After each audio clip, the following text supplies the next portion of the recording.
Here are some tips, tricks, and hidden features of the iPhone 14 Pro and Pro Max. Control Center. Customize the Control Center by adding or removing shortcuts to your frequently used settings and apps. Quick Path Keyboard. Use swipe to type with the Quick Path keyboard to type faster and more efficiently. Siri Shortcuts. Automate tasks by creating custom Siri shortcuts using the Shortcuts app. Hidden Apps. Access hidden apps by searching for them using the app library or by swiping left on the home screen. Picture-in-picture mode. Watch videos while multitasking by enabling picture-in-picture mode.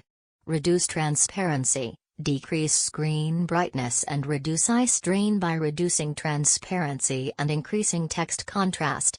Markup. Quickly annotate photos and documents by using the markup feature in the Photos app.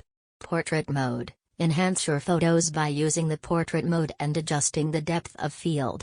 Night shift. Reduce eye strain and improve sleep by enabling night shift, which adjusts the display to warmer colors at night. Battery optimization. Extend battery life by enabling battery optimization in the Settings app.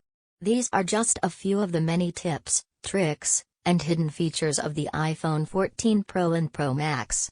By exploring and utilizing these